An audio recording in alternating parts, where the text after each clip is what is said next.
Magandang araw po.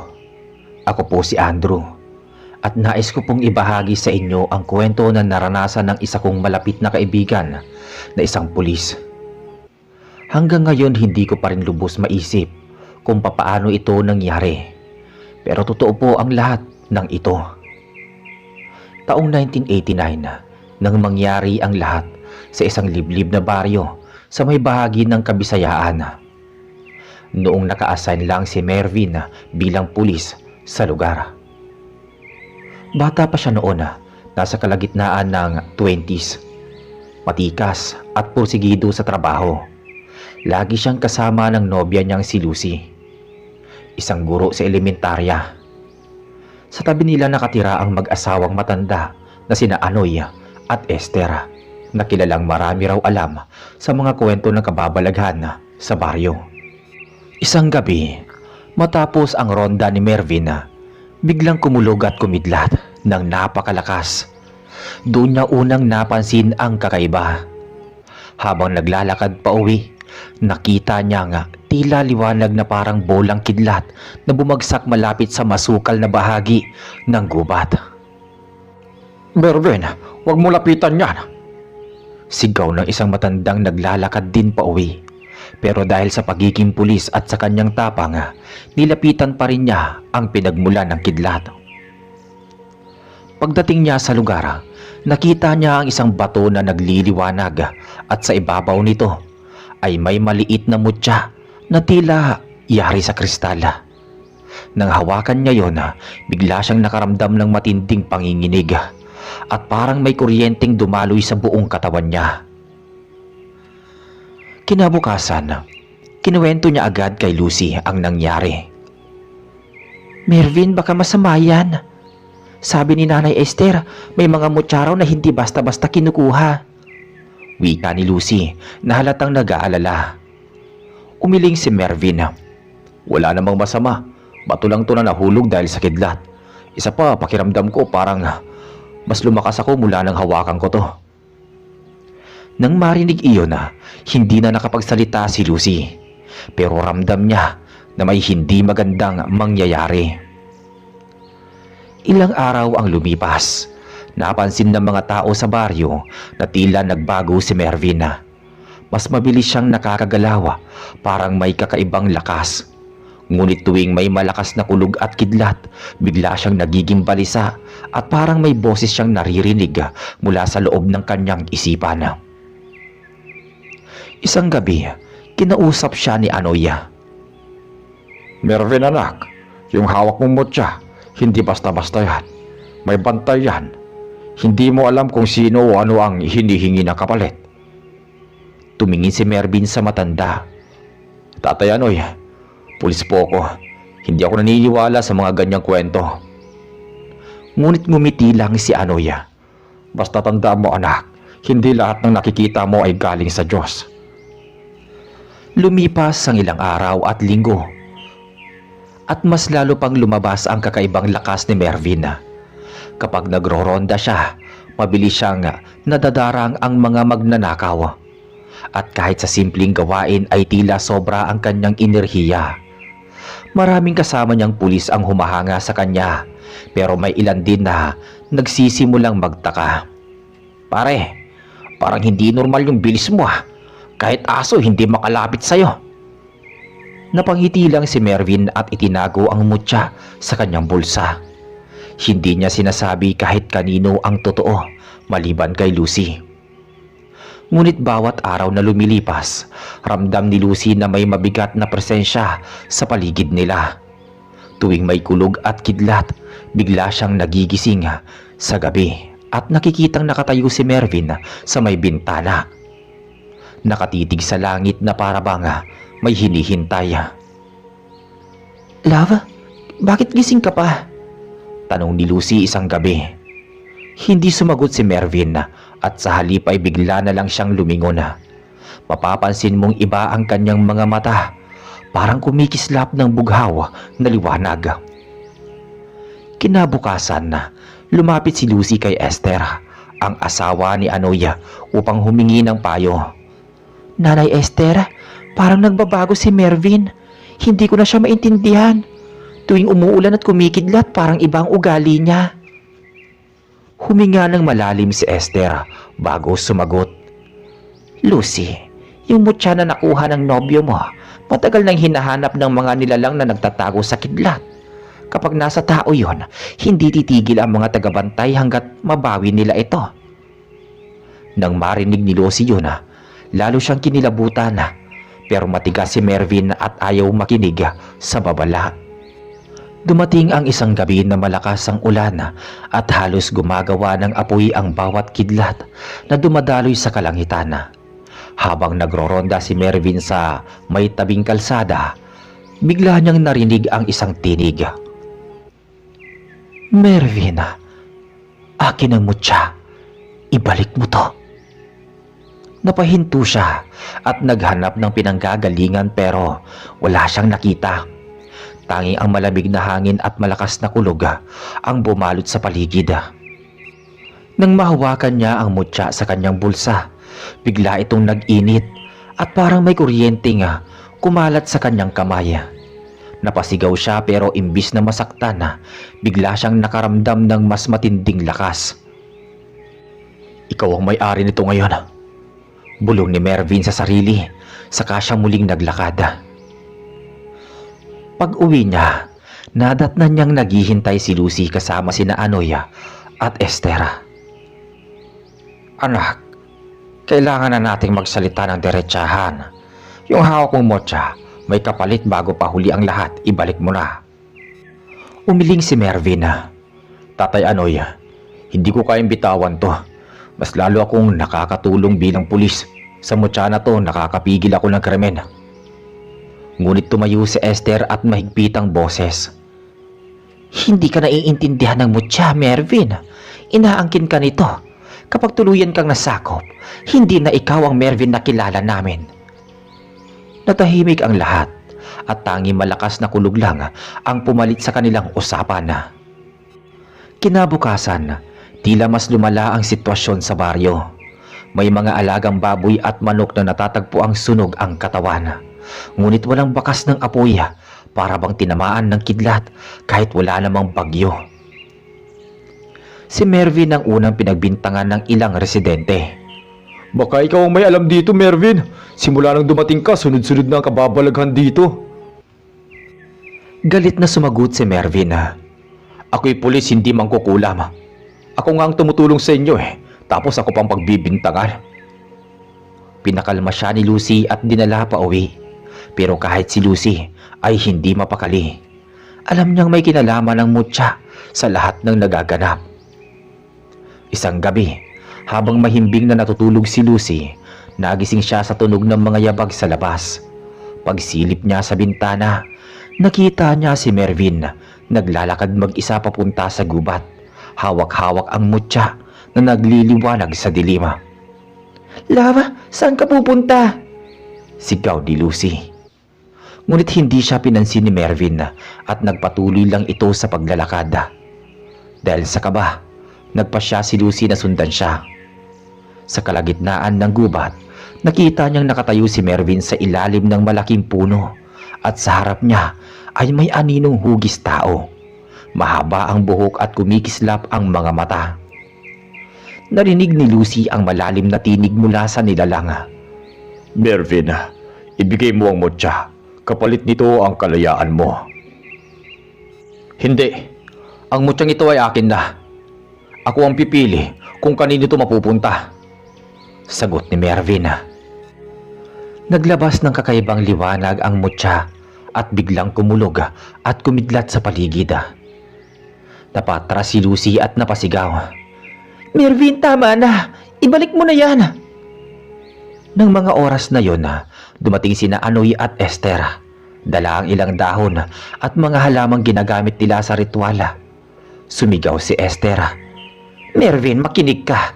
Hindi lahat ng kapangyarihan ay galing sa kabutihan. Kapag hindi mo ito binitawan, ikaw ang magiging alipin nito. Pero tila wala sa sarili si Mervyn. Ang mga mata niya ay kumikislap ng bughaw at bawat hakbang niya ay sinasabayan ng kulog. Biglang lumapit si Anoy at isinaboy ang dinikdik na dahon sa paligid. Napatras ang anino at sumigaw ng napakalakas bago ito naglaho sa isang iglap. Humandusay si Mervin sa lupa, nanginginig at halos mawalan ng malay. Agad siyang nilapitan ni Lucy at niyakap. Love, tama na. Ibalik na natin ang mutya. Hindi ko kaya. Para bang isa na tong bahagi ng katawan ko. Kinabukasan, halos walang imik si Mervin. Nasa bahay lang siya, nakahiga at mahigpit na hawak-hawak ang mutya sa bulsa. Kitang-kita ni Lucy ang unti-unti niyang panghihina. Pero tuwing tatangkain niyang alisin ang mutya mula sa kamay ng nobyo, biglang nagiging mainit ang balat nito. Para bang sinusunog siya sa kuryente. Lucy, parang hindi ko na kaya. Pero tuwing bibitawan ko to, para bang hinihila ang kaluluwa ko. Sabi ni Mervin. Napahiyak si Lucy at agad siyang tumakbo papunta kina Anoy at Esther. Nanay Esther, Tatay Anoy, parang mamamatay na si Mervin. Hindi na siya makakain, hindi makatulog. Ang mutya ayaw niya ng pakawalan. Tumingin si Esther ng seryoso. Lucy, ang mutyang hawak ni Mervin ay hindi pangkaraniwan. Yan ang tinatawag na mutya ng kidlat. Bihira yang makita ng tao. At kapag nahawakan, para bang sinasanib na ng mutya ang katawan. Kung hindi natin gagawa ng paraan, tuluyan siyang magiging kasangkapan ng mga nilalang na nagtatago sa bagyo. Nang gabing yon, muling lumakas ang ulan. Nagtipon-tipon sina Lucy, Anoy at Esther sa bahay ni na Mervin. Habang bumubuhos ang malakas na ulan at kumikidlat, sinimulan ni Esther ang isang orasyon gamit ang mga halamang nakapalibot sa mutya. Mervin, kailangan mong makinig. Kung hindi mo kusang ibibigay ang mutya, wala kami magagawa para iligtas ka. Nagpupumigla si Mervin. Nanginginig ang katawan at sumisigaw. Akin to. Sa akin ibinigay ng kidlat. Sabi niya. Biglang bumukas ang pinto at may malamig na hangin na pumasok. Sa liwanag ng kidlat, lumitaw muli ang nilalang na nakita ni Lucy sa gubat. Mahaba ang buhok, nangingintab ang balat na parang basang kahoy at kumikislap ang mga mata. Akin ang mutya! Sigaw ng nilalang, kasabay ng isang malakas na kulog. Napatakip ng tenga si Lucy at halos matumba sa takot. Ngunit si Esther ay hindi natakot. Lumayo ka! Hindi mo pa siya pagmamay-ari! Sigaw niya, sabay-sabay ng tubig na may halong dahon at asin. Napatras ang nilalang at sumigaw. Ngunit napansin nila mas lalong naglalagablab ng bughaw na liwanag ang mutya sa kamay ni Mervin. Lucy, kung pakakawalan ko to, baka ikaw ang kunin nila. Mahina ngunit malinaw na wika ni Mervin. Napahigpit ang hawak ni Lucy sa kanya. Hindi, Mervin. Mas pipiliin ko mawala ang mutya kaysa mawala ka. Ngunit bago pa man makapagpasya si Mervin, biglang dumagundong ang napakalakas na kulog. Sa kisap mata, nawala ang nilalang at ang mutya ay biglang nagningning hanggang sa magliyab at dumikit mismo sa dibdib ni Mervin. Napahiyaw si Mervin habang bumabagsak sa may sahig at lahat sila ay hindi makagalaw dahil sa liwanag. Pagbagsak ni Mervin sa sahig, halos mawalan na siya ng malay. Nakadikit na sa kanyang dibdib ang mutya at bawat segundo ay lumalabas ang tila maliliit na kidlat mula sa kanyang katawan. Napatakbo si Lucy palapit at niyakap siya. Mervin, gumising ka! Ngunit imbis na sumagot, biglang bumukas ang mga mata ni Mervin. Kumikislap ang mga yun ng bughaw at ang boses niya ay tila hindi na siya. Hindi mo na ako maihiwalay. Ako ang magiging kalasag ng mutya. Malamig na bulong ni Mervin, ngunit ang tono ay parang galing sa ibang nilalang. Napaluhod si Lucy habang si Anoy at Esther ay naghawakan ng kamay at nagsimula ng panibagong orasyon. Mutya ng kidlat, huwag mong aariin ang anak na ito. ibalik mo siya sa kanyang laman at dugo. Sabay saboy ng tubig sa paligid ni Mervin. Ngunit imbis na humina, mas lalo pang lumakas ang kislap ng kidlat sa katawan ng pulis. Ang mga gamit sa bahay ay nahulog. Ang bubong ay umingay sa lakas ng hangin at ang paligid ay parang binabalot ng bagyo kahit nasa loob sila ng bahay. Nang tuluyan ng tumindi, biglang nagsalita si Mervin gamit ang kanyang sariling boses. Lucy, Tatay Anoy, Tatay Esther, tulungan niyo ako. Ang bigat, parang hinihila ako ng kidlat.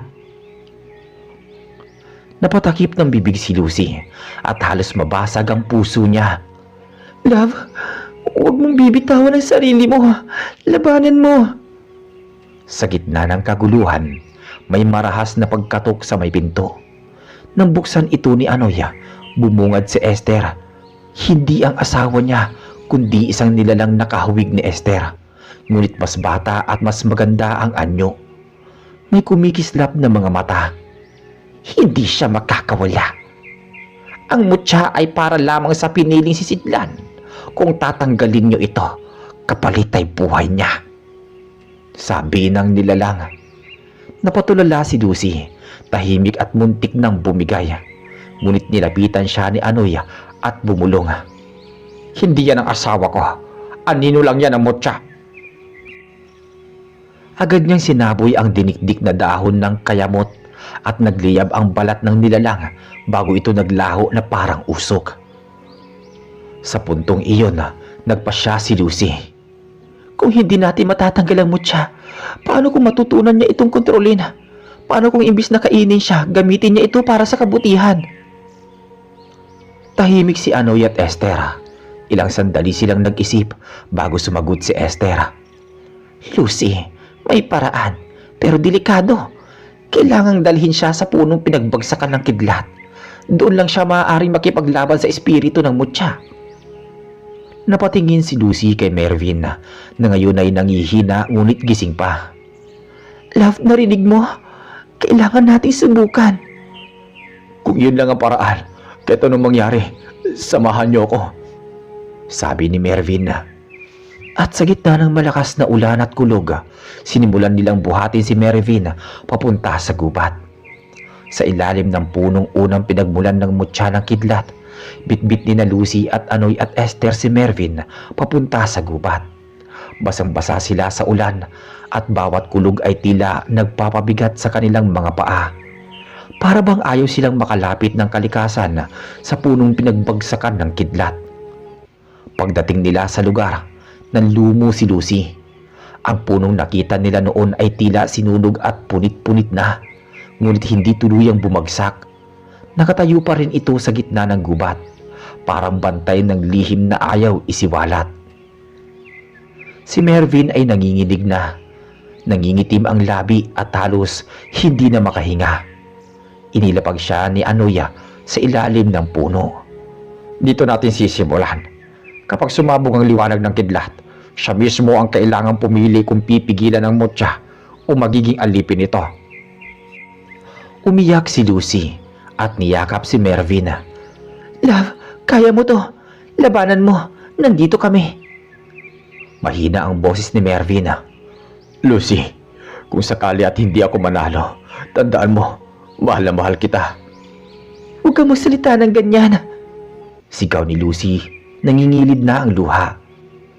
Biglang kumulog ng sobrang lakas at mula sa ulap ay bumagsak ang isang matinding kidlat na tumama mismo sa puno. Ang liwanag ay halos bumulag sa kanilang lahat. Nagsimulang gumalaw si Mervin. Parang may nilalabanan sa loob ng kanyang katawan. Ang mutya sa dibdib niya ay kumikislap at sa isang iglap napahiyaw siya ng ubod ng lakas. Akin ka na! Hindi kita bibitawan! Boses ni Mervin, ngunit kasabay nito ay isang malamig at malalim na boses na tila nanggagaling sa loob niya. Akin ka, Mervin. Ako ang magbibigay sa iyo ng lakas na walang hanggan, kapalit ng kaluluwa mo. Nanginig si Lucy habang pinapanood ang nobyo. Love, huwag kang magpapaloko. Hindi mo kailangan ng kapangyarihan. Si Anoy ay nagbasa ng langis mula sa nyog at inilagay sa palad ni Lucy. Ikaw lang ang makakapagpatigil sa kanya. Hawakan mo ang dibdib niya. Ipaalala mong tao pa rin siya. Ginawa ni Lucy ang sinabi. Lumapit siya kahit halos tamaan ng kuryenteng lumalabas mula kay Mervin at buong tapang niyang hinawakan ang dibdib ng nobyo. Mervin, bumalik ka! Hindi ikaw yan! Mahal kita at hindi kita bibitawan! Nang hawakan ni Lucy ang dibdib ni Mervin, biglang tumigil ang lahat. Ang kulog ay tila nawala, ang ulan ay huminto at ang paligid ay nagmistulang walang tunog. Sa gitna ng katahimikan nakita ni Mervin ang sarili niya sa isang kakaibang lugar. Parang wala siyang katawan, tanging kaluluwa lang na nakaharap sa isang nilalang na yari sa kidlat. Mervin, ikaw ay pinili. Ang kapangyarihan ko ay nasa iyo na. Ngunit kung pipiliin mong talikuran ako, mawawala ka rin. Huminga ng malalim si Mervin. Hindi ko kailangan ng kapangyarihan kung kapalit nito ay buhay at kaluluwa ko. Hindi kita pipiliin.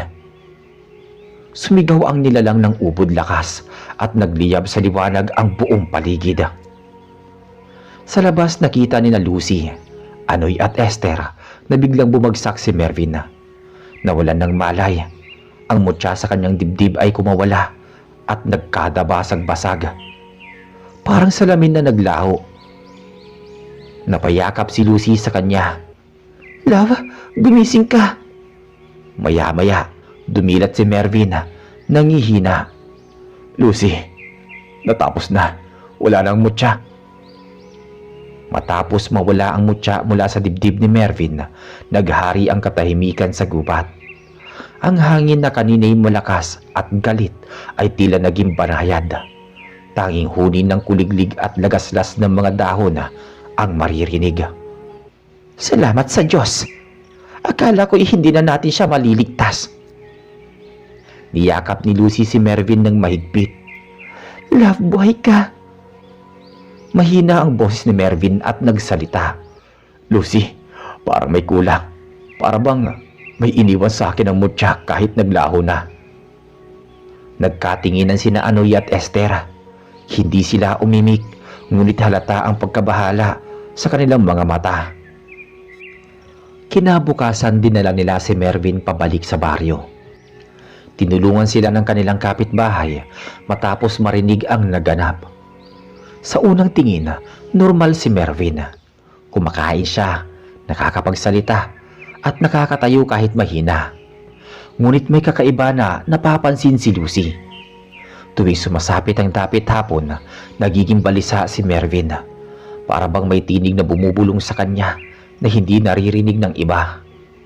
Minsan napapatingin siya sa langit na parang may sinusundan na liwanag.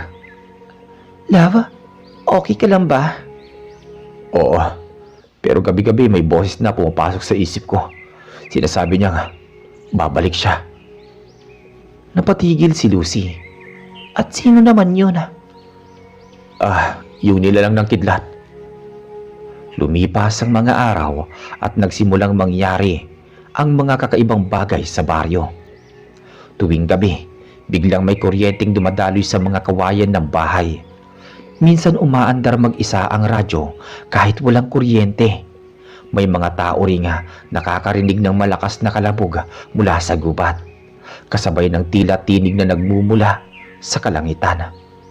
Esther, parang hindi tuluyang nawala ang sumpa. Parang may iniwang tanda sa katawan ng pulis. Hindi sumpa ang iniwan, kundi bakas. Baka siya na mismo ang piniling maging sisidlan ng kapangyarihan. Hindi basta nawawala ang mutya, Anoy. Laging may kapalit. Kinabukasan na, may dumating na balita. Isang magsasaka mula sa kabilang baryo ang natagpuang sunog ang katawan.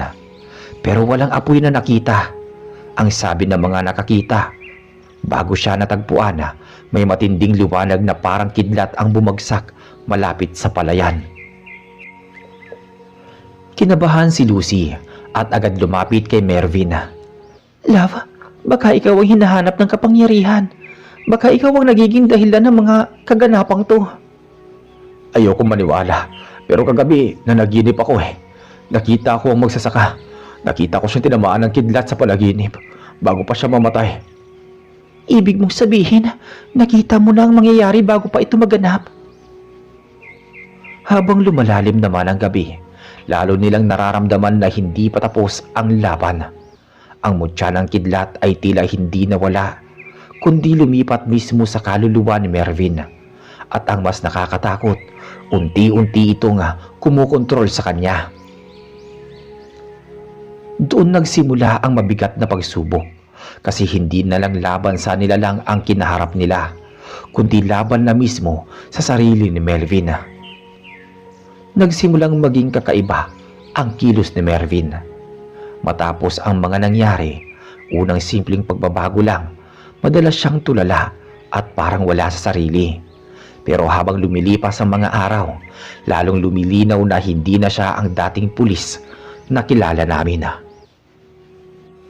Isang gabi, habang nag-uusap kami sa kubo nila, biglang bumagsak ang malakas na kulog sa di kalayuan. Napalundag si Lucy at napahawak kay Mervin. Pero imbis na matakot, ngumiti lang si Mervin at bumulong na nga. Nararamdaman ko siya. Parang ako ang kidlat. Anong ibig mong sabihin? Hindi mo ba naririnig? May tinig na nagsasabi sa akin kung kailan babagsak ang kidlat. Kung saan ito tatama. Parang may kapangyarihan akong kontrolin yun. Hindi yan normal, Mervin. Kapag hinahayaan mo sakupin ka ng tinig na yan, baka ikaw na mismo ang maging kasangkapan ng dilim. Napatitig lang si Mervin kay Esther. Malabig ang kanyang mga mata. O baka naman, ako ang bagong tagapagbantay ng baryo. Hindi ba't kay tagal nang pinapahirapan ng mga nilalang ang mga tao rito? Kung ako ang may kakayahang pumatay gamit ang kidlat, bakit hindi ko gamitin sa tama? Bakit hindi ko gamitin para sa kabutihan o ustisya? Lumipas pa ang ilang linggo at lalong tumindi ang kakaibang kapangyarihang hawak ni Mervin. May mga pagkakataong bigla na lang kumikislap ang kanyang mga mata kapag nagagalit siya. Tuwing may gulo sa baryo, gaya ng mga magnanakaw o lasenggong nag-aaway, napapansin ng mga tao na palaging kasabay ng sigaw ni Mervin ang pagkulog at pagkidlat. Tatay Anoy, natatakot ako. Oo, natutulungan niya ang baryo pero parang unti-unti siyang nagiging ibang tao. Hindi na siya yung dating nobyo ko. Lucy, ang kapangyarihan ay may kapalit. Kapag hindi natin nahanap kung papaano alisin ang mutyang naiwasan sa kanya o naiwan, baka tuluyan na siyang lamunin nito. Isang gabi, may nangyaring hindi inaasahan. Habang nagbabantay ang mga tanod, may biglaang nagpakitang nilalang mula sa gubat. Isang malaking anino na ang mga mata ay nagliliwanag na parang apoy. Ang sabi ng matatanda, iyon daw ang tagapagbantay ng mutya na hindi pa tuluyang sumuko. Bumalik ka rito. Ang mutya ay amin lamang, hindi sa tao. Malakas na sigaw ng anino. Lumabas si Mervin, hawak ang baril niya.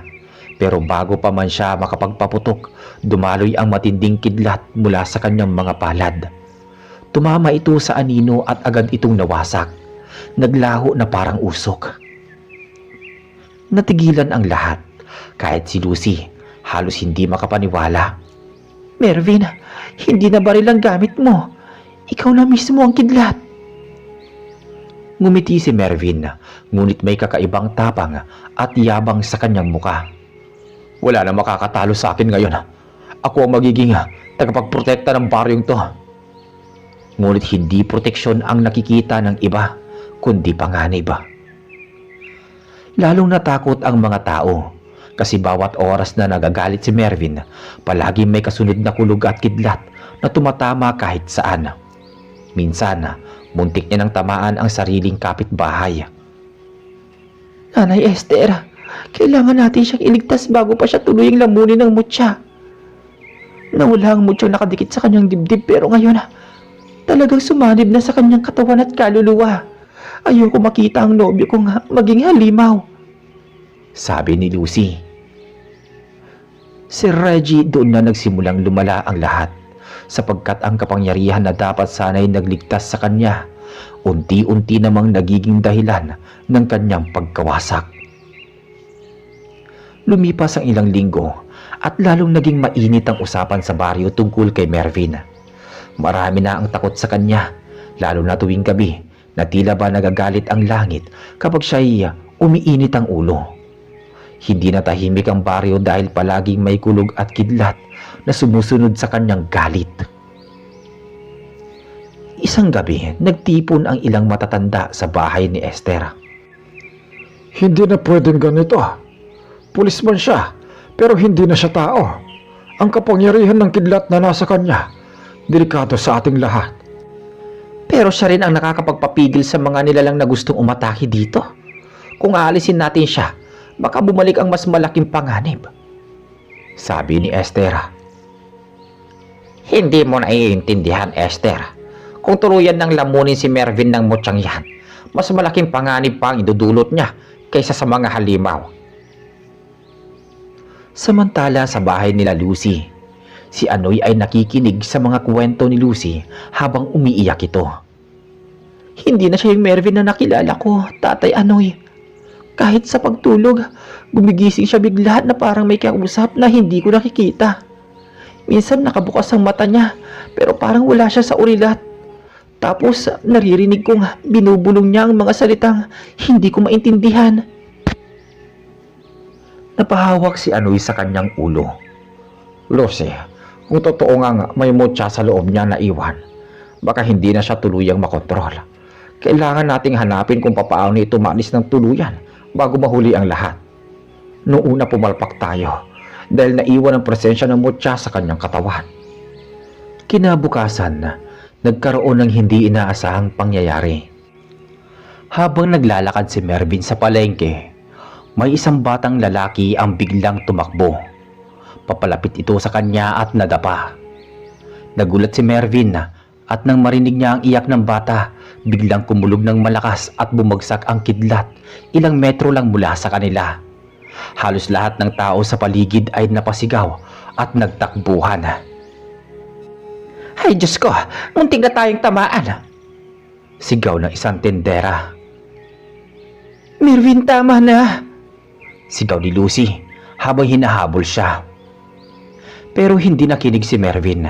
Nakatayo lang siya roon, nakatitig sa bata, at ang mga mata niya ay kumikislap na parang mismong kidlat ang laman.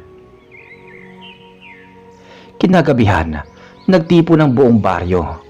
Dumating din si Mervin, lahat ng mga mata nakatingin sa kanya. Mervin, hindi ka naligtas para sa amin. Hindi mo ba nakikita? Natatakot na ang mga tao sa'yo. Kailangan mo nang umalis bago pa makapaminsala. Napahagalpak ng tawa si Mervin. Umalis? Ako lang ang dahilan kung bakit ligtas kayo, di ba? Kung hindi dahil sa akin, matagal na kayong kinuha ng mga nilalang sa gubat. Ako ang tagapagbantay rito. Ako ang kidlat na hindi matitinag, sabi ni Mervin.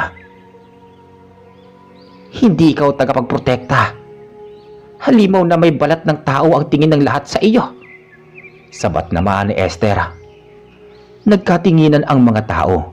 Ilan ay may hawak pang mga sulo at kahoy. Ramdam ni Lucy ang takot at kaba. Mervin, pakiusap. Bumalik ka na sa dati mong sarili. Hindi mo kailangang patunayan na ikaw ay pinakamalakas dito. Ngunit ngumiti lang si Mervin, malamig at puno ng yabang. Hindi niyo na ako maintindihan. Ang mutya ng kidlat ay ako na mismo at walang makakakuha nito sa akin. Si Reggie doon na nagsimula ang pag-aalsa ng mga tao laban kay Mervin. At ang mismong gabing yon ang nagbigay ng pinakamapanganib na bangungot sa baryo. Hindi na mapigilan ang galit at takot ng mga tao. Sa gitna ng baryo, habang nakaharap si Mervin sa lahat, nagsimulang sumigaw ang ilan. Paalisin na siya! Ay, delikado ang pulis na yan! Oo nga, bago pa tayo lahat mamatay dahil sa kidlat niya, dapat na siyang mawala rito. Nagtayuan ang mga kalalakihan na may dalang itak, bolo at mga sulo. Si Lucy ay umiiyak na humaharang. Pakiusap, huwag niyo siyang sasaktan. Nobyo ko siya. Hindi niya gusto ang lahat ng ito. Pero mas malakas ang takot kaysa sa awa. Lumapit si Esther at hinarap si Mervin. Mervin anak, bago pa maging huli ang lahat, isuko mo na ang mutya. Tanggalin mo na ito sa iyong buong katawan. Tanggalin mo na ang presensya nito. Tanggihan mo. Kung hindi, lahat tayo mapapahamak. Isuko? Hindi niyo ba naintindihan? Ako ang mutya. Ako ang kidlat. At sino mang hahadlag sa akin, sila ang unang tatamaan. Biglang gumuhit ang kidlat mula sa langit. Sumabog malapit sa mga taong may hawak na sulo. Nagsitakbuhan ang mga bata at babae, habang ang mga lalaki ay nanginginig sa kanilang kinatatayuan. Demonyo ka, Mervin! Sigaw ng isang matanda. Pero bago pa makagalaw si Mervin, dumagungdong ang lupa mula sa gilid ng gubat. Lumitaw ang isang napakalaking figura. Ang nilalang na unang naghabol sa mutya. Ang katawan nito'y itim na usok at ang mga matay nagliliyab. Ang tinig nito'y umalingaw-ngaw sa buong baryo. Sa akin ang mutya! Ibalik mo tao! Napahinto si Mervin kahit siya'y natigilan sa presensya ng halimaw, pero pinilit niyang itaas ang kanyang mga kamay at mula roon kumislap ang malalakas na kidlat. Tinamaan ang nilalang ngunit hindi ito nawasak, lalo lang itong lumaki at nangalit. Tao ka lamang, ang mutya ay sumpa sa'yo. Si Lucy ay umiiyak na napayakap kay Anoy. Tatay Anoy, anong gagawin natin? Hindi na siya kayang kontrolin ng sarili niya. Sumagot si Anoy, nanginginig. Kapag hindi natin natanggal ang mutya sa kanya ngayon, tuluyan siya masasaktan ng nilalang na yan at pati tayo matadamay. Habang nagbabanggaan ang mga kidlat ni Mervin at ang nilalang na nagmula sa halimaw, nagsimulang masira ang mga bahay sa paligid. Nasusunog ang bubong, nagkandabasag-basag ang mga haligi at ang mga tao'y nagsisigawan na tumatakas. Lucy, kailangan natin makahanap ng paraan para mailigtas siya. Kahit pa pinipilit niyang panindigan ang kapangyarihan niya. Pero paano? Hindi ko alam kung paano. Nakaharap si Mervin sa nilalang, basang-basa ng pawis, halos manghina sa bawat kidlat na pinapakawalan. Hindi mo ako matatalo. Ang kapangyarihan ng kidlat ay hindi para sa tao. Sa huli, ikaw rin ang susunugin nito. Sabi ng nilalang. Napatras si Mervin at sa unang pagkakataon mula nang makuha niya ang mutya, nakita nilang natakot siya. Sa gabing yun nagbago ang lahat, sapagkat hindi lang ang baryo ang nakasalalay, kundi pati na rin ang kaluluwa ni Mervin mismo. At nagsimula na ang pinakamatinding bangungot sa baryo. Habang nakatayo si Mervin sa gitna, umalingaw-ngaw ang kulog at ang kidlat. Parang nakatali sa kanyang katawan. Sa bawat galaw niya, gumuguhit ang liwanag at kasabay nito'y napupunit ang lupa. Hindi ko hayaang kunin mo ang mutya, sigaw ni Mervin sa nilalang. Ngunit ang halimaw na gawa sa usok at apoy ay lumapit at yumuko. Halos tumama ang mukha sa kanya.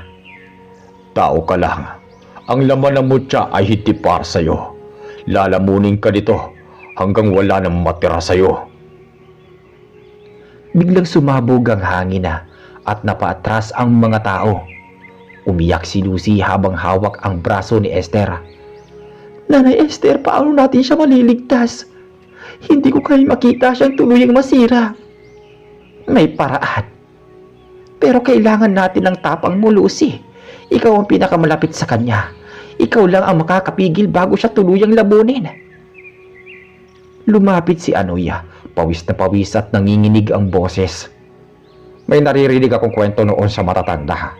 Kapag ang mutya ay nakatanim sa katawan ng tao, tanging tinig na pinakamamahal niya ang makakapagpahina rito. Lucy, ikaw yon. Napatitig si Lucy kay Mervin na halos wala na sa sarili.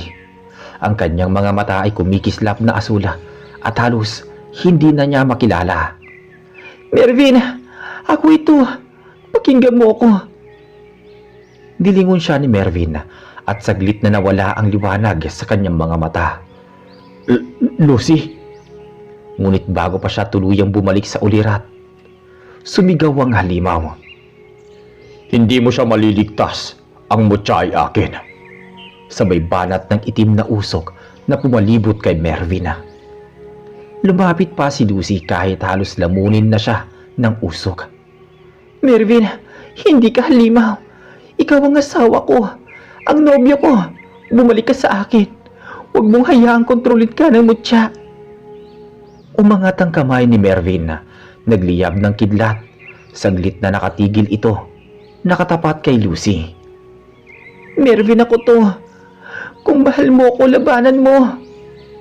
Nagsimulang manginig ang katawan ni Mervin. Hindi ako susuko.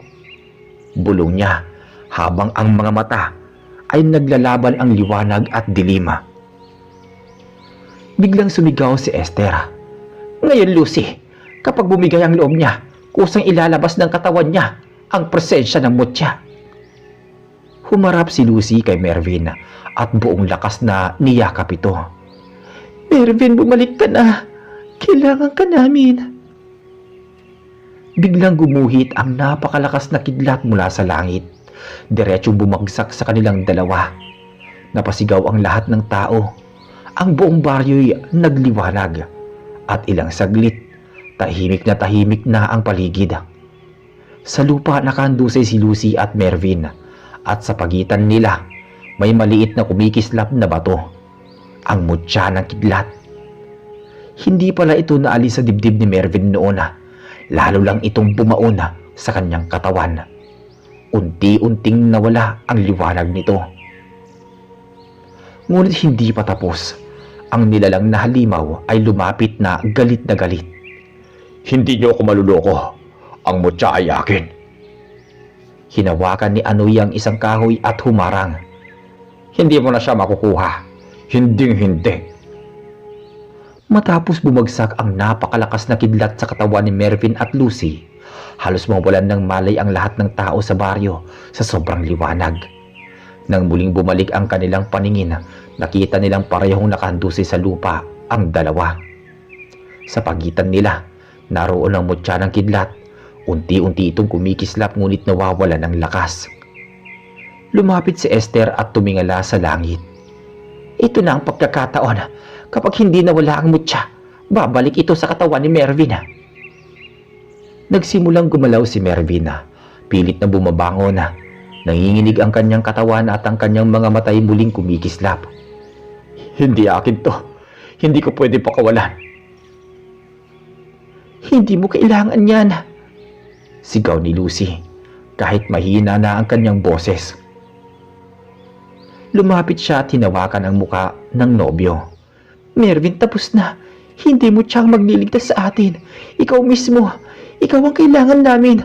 Hindi ang kapangyarihan mo. Saglit na nakipaglaban ang diwa ni Mervin. Kita sa mukha niya ang hirap. Parang dalawang kaluluwa ang nagtutunggali sa kanyang loob. Pero maya-maya, ngumiti ang halimaw, naglabas ng makapal na usok at tinangkang lamunin ang lahat ng naroon. Ngunit bago pa man siya makalapit, lumuhod si Lucy at itinapat ang kanyang dalawang palad sa mutya. Kung totoo ang sa dilim ito nang galing, hayaan mo nga ang pag-ibig ko ang magtapos dito. Bulong niya. Biglang sumigaw si Mervin, sabay hawak din sa mutya. Hindi na ako alipin mo. Ako si Mervin, hindi halimaw, at ako ang pipigil para sa akin sarili. Nagningning ang mutya. At sa isang iglap, sabay sumabog ang liwanag at kidlat na tila'y dumiretso sa katawan ng halimaw. Nagsisigawan ang mga tao habang nakikita ang nilalang na unti-unting nauupos at natutunaw na parang abo. Hindi niyo ako matatalo! Huling sigaw ng halimaw bago ito tuluyang naglaho sa hangin. Tahimik ang lahat ng matapos yun. Ang mutya ay nahulog sa lupa, basag na parang ordinaryong bato na lamang, at unti-unti itong naging alikabok na tinangay ng hangin.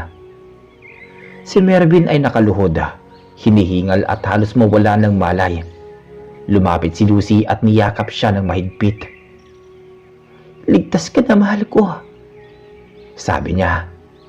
Salamat, Lucy. Kung hindi dahil sa'yo, tuluyan na sana akong nawala. Lumapit si Esther at Anoya, parehong basang pawis at pagod. "Salamat sa Diyos.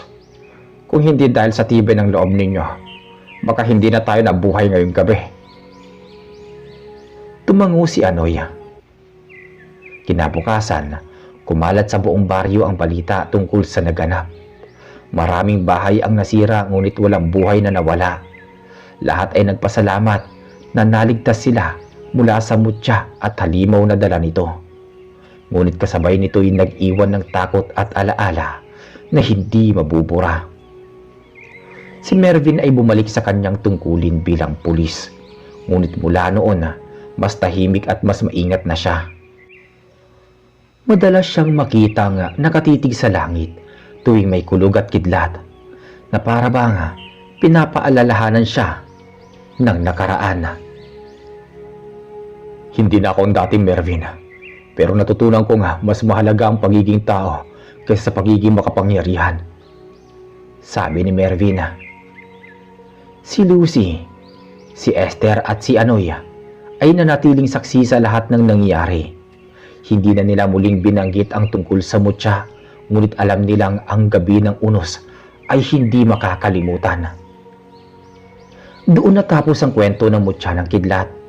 Isang karanasang nagturo sa amin na ang kapangyarihan ay may dalang sumpa. At sa huli, pag-ibig at tapang pa rin ang tunay na sandata laban sa dilima. At doon po natatapos ang ating kwento. Muli, ako po si Reggie, ang inyong narrator dito sa channel na Kwentuhan Tayo. Hanggang sa muli.